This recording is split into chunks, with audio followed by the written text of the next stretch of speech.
So I interned there, and my uncle was like, "Oh, this is an opportunity for me to hire someone and skirt some serious like labor regulations with his family." I worked at the Young Turks, and I made like I think my first year salary was like $21,000.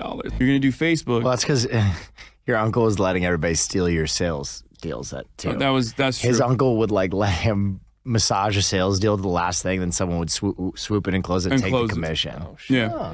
Whoa, skirting labor regulations. More information, please. Yeah, the Haas clip at the very end here is really jumped out at me when his... I wanted to move to Los Angeles anyway.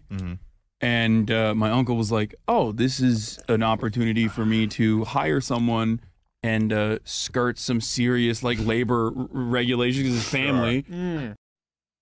Yeah, doing this caption, so you kind of maybe I should have put them all in one, so it's all there in one thing. But yeah, skirt some serious labor regulations. I was at TYT when Haas. In fact, let me find that.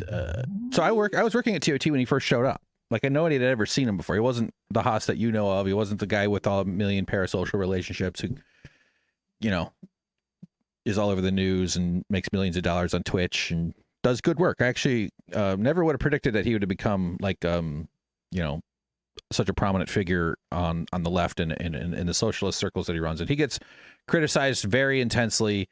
I think that being in the public eye, being perceived that much and often misunderstood and misquoted and misunderstood and taken out of context, and also properly contextualized too. I mean that in both positive and negative ways. But that's got to be warping to your brain and stuff. So like, you know, where Haas has ended up from when he first started, not that I had any like massive thoughts about it or anything. I just remember seeing this really big dude. He was heavier. They talk about it in this podcast a little bit. And I relate to that. I'm 6'3" and I'm carrying some weight now. I'm kind of a big guy. Like, I played rugby in college a little until it became too painful. I was a prop, which is like the front row, and I was like one of our biggest guys. But that means we had a small team because dudes get way bigger than me.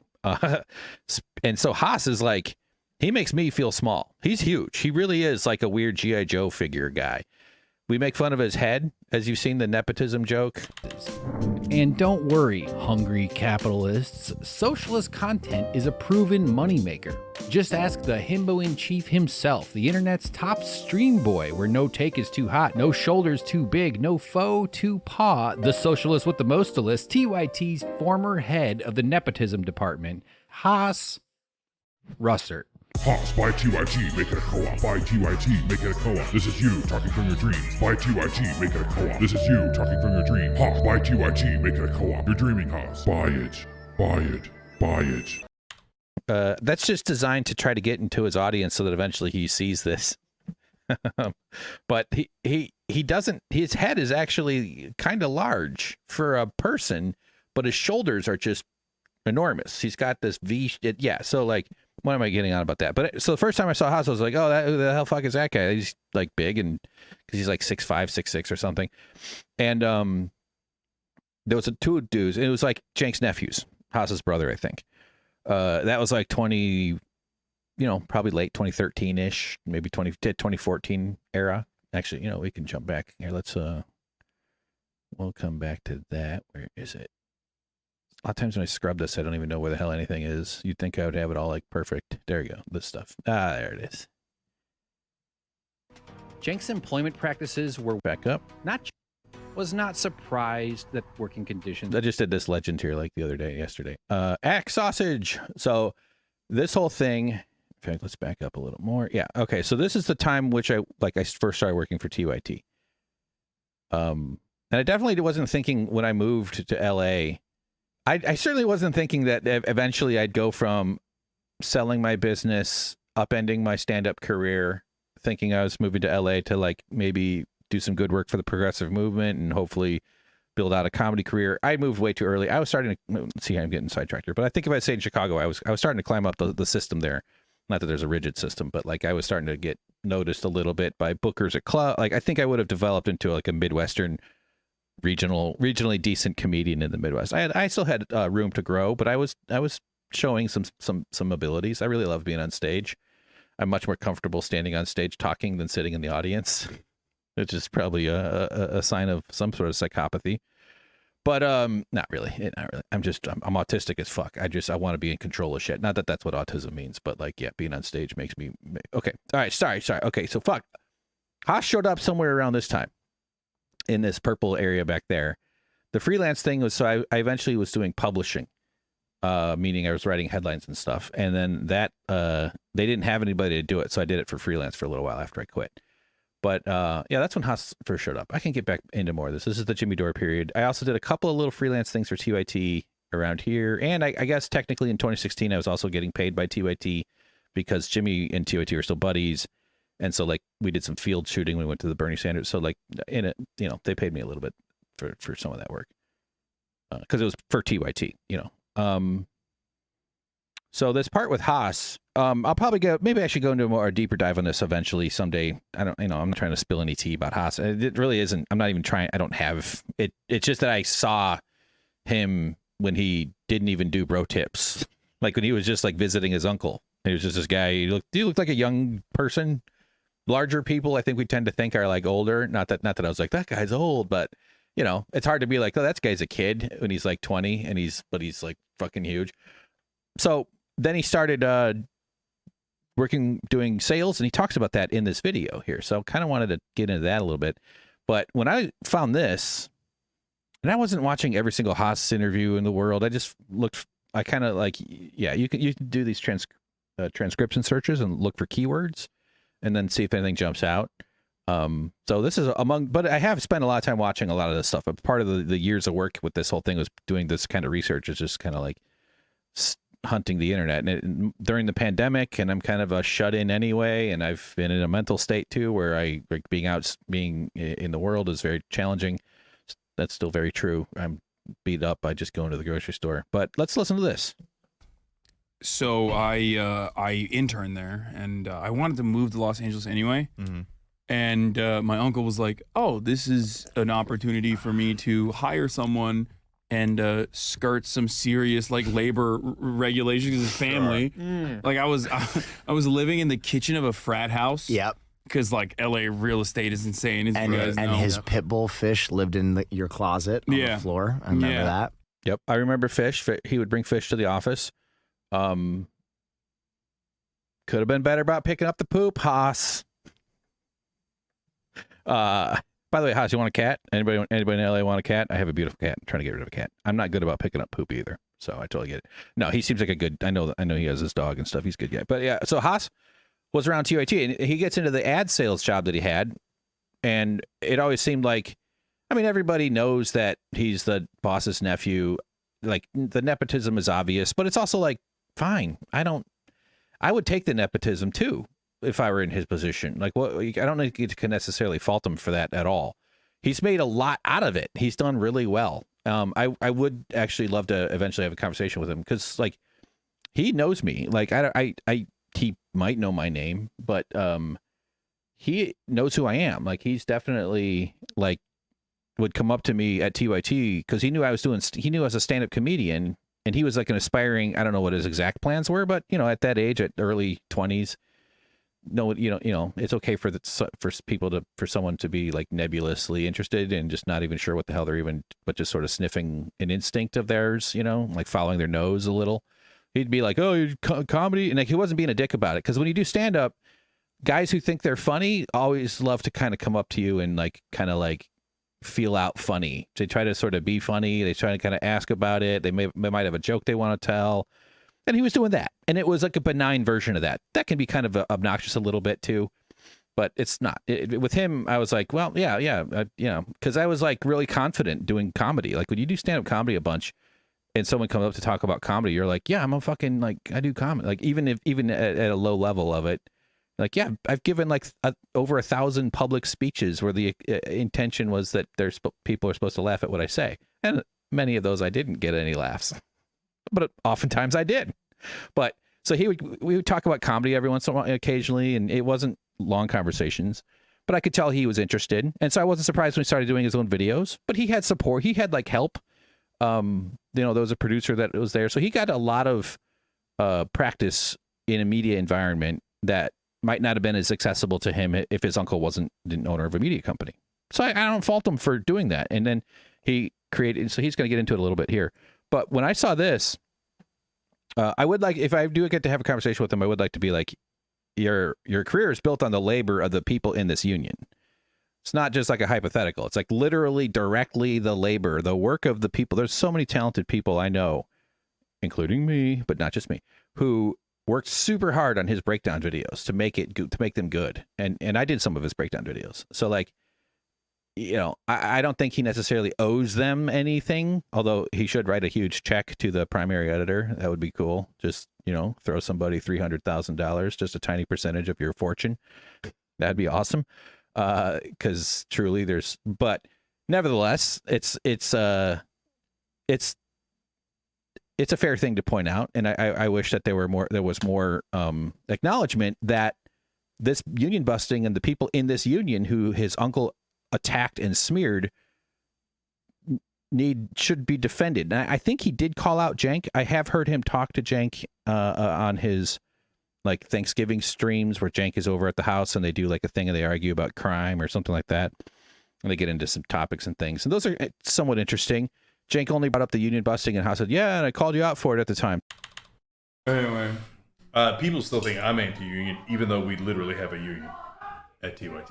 Yeah, that's true. They say, no, it's wonderful. They say I'm anti-union because they say you're anti-union, even though I was critical of you at the time. And it's like ridiculous, but you know, fucking people literally yell at me. Hasan is definitely not guilty of his uncle's crimes.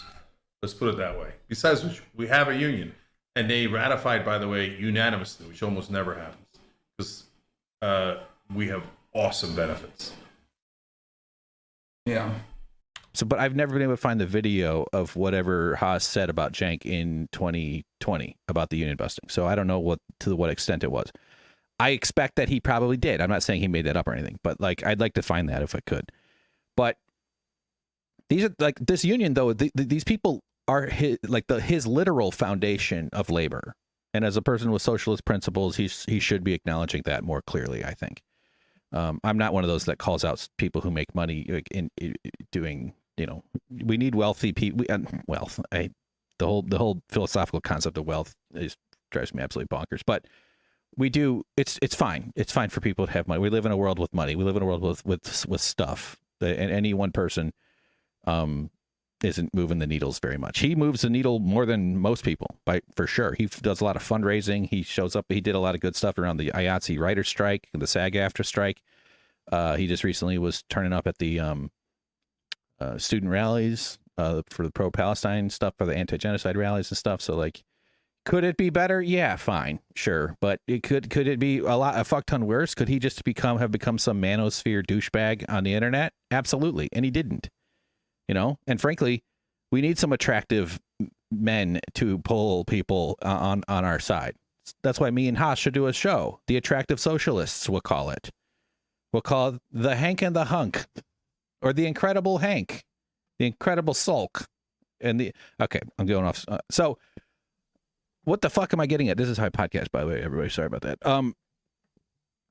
I was stunned. Now, I wasn't thinking he was pulling in tons of money at that place. Nobody there was thinking like, well, I can't speak for everybody, but it's not like we were like, oh, that guy's getting $200,000 to bring his dog to work. Fuck him. It wasn't one of those things. You know, nepotism is one of those weird things. It's kind of hard not to be like, well, you know, but also at the same time, we get it. Well, it's fine.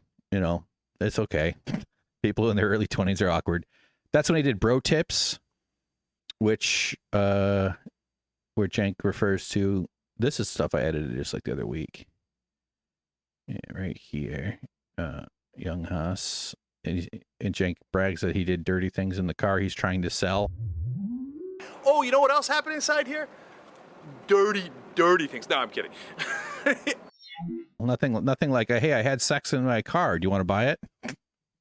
Oh, yeah. Oh, good. You better get a fucking discount for that. Yeah, right here. Around for a while. The artist formerly known as Bro 2. I should actually credit that because that's a different video. I just found I just searched for the word bro tip on his YouTube channel. So Bro Tip was like pickup artist stuff, kind of, and like they drink. It was very edgy or edge case for where people are, and he gets dragged a lot for it. But who doesn't have a ton of awkward stuff in their early career? I don't hold it against the guy, but I was really surprised when I saw this though, when he said that. My uncle was like, "Oh, this is an opportunity for me to hire someone and skirt some serious like labor regulations because his family." I was like, "Whoa, skirting labor regulations. Is that something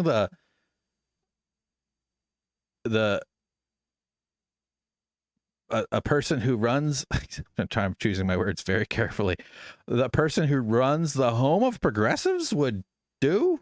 And this is his nephew. So it's like, what is that? What could he mean? I really would love to know what he's talking about.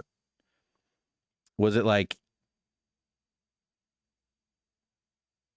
unpaid intern thing, or I mean, I don't even know, it's a labor regulation. Was it like misclassification? Was he getting like a 1099 pay when he probably should have been a full-time employee?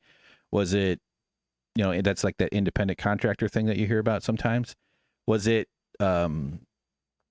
like, I doubt he's like talking about bathroom breaks, you know, like the kind of other sort of ways that like labor, like was he, I don't know. It's interesting though. Clearly he's recollecting not feeling totally respected. But if you go on here, sorry, I know I'm taking forever, but let's get through. I was this. living in the kitchen of a frat house. Yep. Because like LA real estate is insane, as you guys know. His pit bull fish lived in your closet on the floor.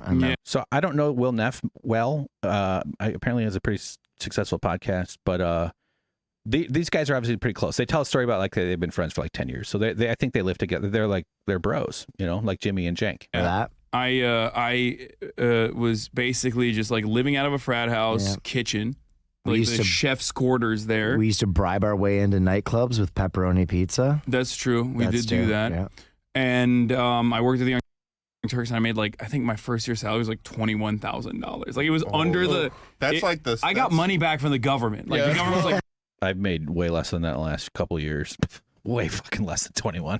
I have so much debt. I worked at the Young Turks, and I made like, I think my first year salary was like $21,000. Like it was under the. That's like this. I got money back from the government. Like the government was like, "You're so poor." And tax season, I was looking forward to it. That's how much you'd make if you were. That's around how much my buddy made when he was in the Marines per year. It's like 20. Yeah. That's like a day of streaming for him now.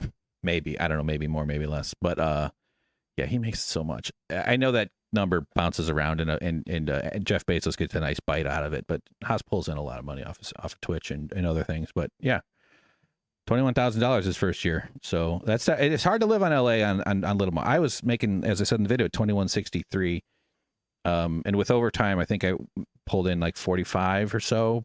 I had some rent debt I had to pay back, and so I wasn't like saving anything. And the shoe story at the end of the video is true. Like I needed shoes. I couldn't afford to buy shoes until I got that job at TYT, and after a few months I bought shoes. And I'm gonna get emotional even just talking about it, because I was so embarrassed that I couldn't afford shoes around age 39. And if you don't know me, the mental problems I'm getting at are that I didn't know I was autistic. I was having all kinds of crazy issues, and I have my entire life.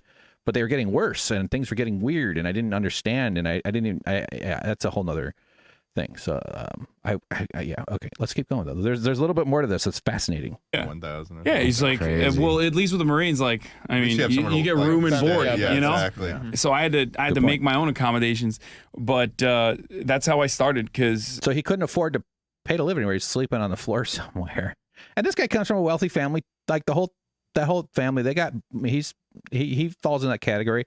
I have backup as if my family's nowhere near what it sounds like the TYT Cenk family is or whatever. I'm not trying to compare that. Like, but I could go live at my parents' house if things get really bad for me. That's also not going to be a great place for me for my mental health, but I have that backup, and I feel guilty about that. Not a ton of guilt, but some people that don't have that. You know, it's horrifying. I just had nothing else that I could do that I would enjoy doing. So I started doing ad sales at the Young Turks, and they needed someone to do like direct ad sales, and they had no idea. They had nothing. Like they had no program dedicated to like, you know, selling ads and inventory. So I basically built that out. Right. Advertisement, sales, and operations in its entirety. Oh wow. And then I always wanted to be on camera though. because I'm a fucking narcissist. Right. And I was like, I could do Everyone this. in this room Relate. was a narcissist. Yeah, exactly. Borov. And so I was like, I will literally just like, I will fill in roles that no one else wants to do. Like if any of the talent, like the on-camera talent, they don't want to show up for work one day, I'll be the guy. And I was dog shit. Like I was so bad on camera when I first started. But he would get more leeway to be kind of bad on camera because he's the boss's uncle. And he was a good-looking dude, And eventually it showed that he had obviously he had some public speaking abilities, and he can string sentences together fairly well. I remember when he first started going on camera. Because remember, I'll admit, let's call it mild jealousy, but just like annoyed understanding that because I was a stand-up comedian, and not that I was there to try to get on the main show or be a TYT host, but of course I had this thought that when you're a stand-up comedian in Los Angeles, you work in a place with a studio. I actually did a show at TYT, by the way. I know that I'm just thinking about that. Let me find it's called Infinite Clicks. And because we could use the studio at the time. Is it still there? Yeah. Okay, great. This is fun. Hold on. It's called Infinite Clicks. And I did these are all thumbnails I did. Me and my buddy Joe McAdam, who is a super funny guy. He'd come by. Oh, look, we actually got some views on some of these. Look, here's me and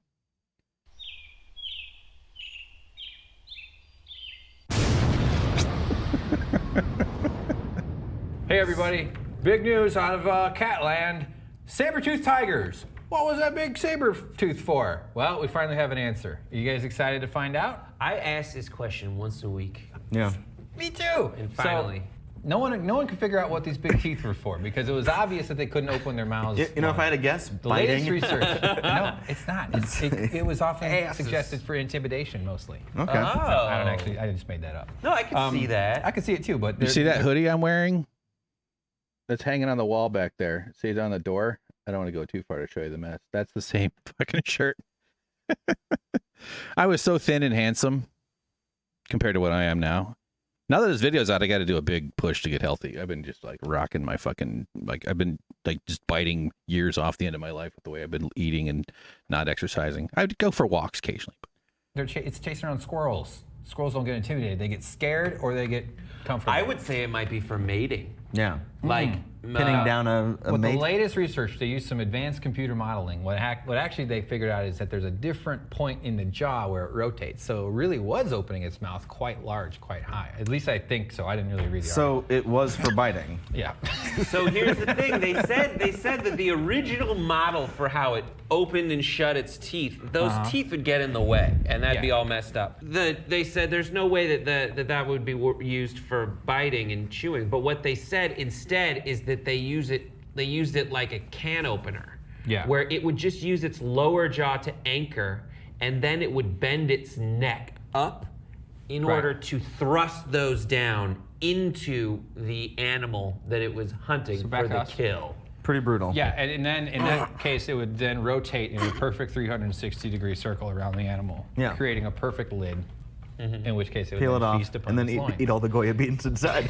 Exactly. God damn it. If I just kept doing shit like that, I'd probably have a fucking career. There's one of these that is really great. It's about sorority girls. Yeah, hottest 2.3 thousand views.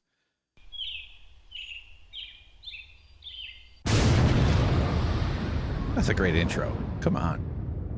This is Infinite Clicks. Let's get back to Haas here. So Haas would go on air and he wasn't very good. And I remember there was one where he was making a point and Anna goes, "Oh, he kind of stumbled a little," and Anna's like, "Oh, he's trying." And I was like, I mean, if he didn't have his uncle's media company, they wouldn't let a guy anyway, but I'm only recollecting the feelings of the time. Haas kind of rubbed people a little bit the wrong way with the bro tip stuff and the nepotism stuff, but overall people kind of came to appreciate his role in the world. And I used to say maybe there's a little annoyance here and there, but I'm glad he's doing what he's doing. I'm glad he's reaching the audience he's reaching, and that's a good thing. And, it's a weird world how this whole thing has evolved over time. God, I wish I just kept doing shows and stuff. I I kept falling into pits of horrifying mental distress. But all right, let's keep going. Not much has changed. I'm still bad, but I was bad back then as well. So a lot has changed. He's gotten better. No, I've gotten Let a lot me better. be that guy. Yeah, I've gotten a lot better for sure. But I started doing that, and then I was like, I'll produce my own show. I basically like was selling ads, doing cold calls, all this stuff, while also simultaneously shooting a green screen teleprompter show. And they did not have that at all at the Young Turks. I feel like I saw that. Like the sales ad, and I think that's probably something he wasn't. People didn't appreciate there. Not that everybody didn't know, but like doing cold calls is brutal work. Cold calling sucks. You got to be watch the HBO documentary Telemarketers. By the way, just a note. Just go watch that. It's 3 episodes. You'll binge it in 1 or 2 nights. I did it in 1 night. But cold calling is horrible. I had a job doing cold calling to fucking car dealerships to talk to the manager of a car dealership to talk them into an advertising program that was like funded through one of the auto manufacturers because it was some direct marketing company. I had to talk car dealership managers into saying yes to a sale on the phone. I think I got 1 or 2. It was horrible. And it was like a big bonus, like $1,000 if you get this many. And I was nowhere to fucking. I was like, what the? Couldn't handle it. So that's hard work, man. I mean, that's shitty work. It is soul crushing, especially if it's not your thing. And it's not like he was just trying to be a good soldier and do what he had to do for his boss or for his uncle, you know.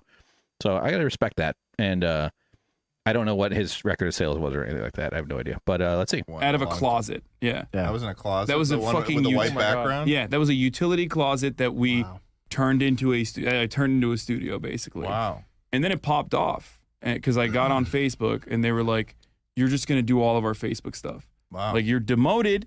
No longer are you doing sales. You're gonna do Facebook." Well, that's because your uncle was letting everybody steal your sales deals. That's true. His uncle would like let him massage a sales deal to the last thing, then someone would swoop in and close it and take the commission. Oh, yeah. And his uncle would be like, "Them's the break." So it's wow. Whoa. I'm not trying to make a documentary about their relationship, but Jesus Christ, Haas, what the fuck? Let's hear that again. Facebook stuff. Wow. Like you're demoted. No longer are you doing sales. You're gonna do Facebook. Well, that's because your uncle was letting everybody steal your sales deals. That's true. His uncle would like let him massage a sales deal to the last thing, then someone would swoop in and close it and take the commission. Oh, yeah. And his uncle would be like, "Them's the break." So it's someone would swoop in and take the commission. Like if he's barely getting paid and then he's doing all this groundwork on a deal and then somebody else comes through. That's fascinating. That's fascinating. Man, what the hell? I mean, more information, please, I guess. Not that anybody feel like, I don't know. That's you can see why maybe he wasn't interested in sticking around TYT. Also, he was doing so much better on Twitch than he was, I think, getting paid at TYT. I don't know the numbers or anything, but like I'm sure he was making far more just through Twitch income in 2019. I mean, interesting because his uncle basically at this point like tries to whiplash this. Like basically be like, "I did all this to motivate you." Are you on good terms with your uncle? Yeah, I still love him, but I mean, he was. But it's insanity that he looks back at the situation. He's like, "This was all part of the plan." The thing is, like, I think he was. I mean, they're progressive, right? So nepotism is a big no-no, and in order to like combat against like nepotism statements from within the company, he like went overboard with like you're fucking nothing. Like, you know what I mean? Right. I'm just gonna do whatever I want. And I'm just gonna do whatever I want. Yeah, that's interesting, man. So there's a lot of interesting stuff in there.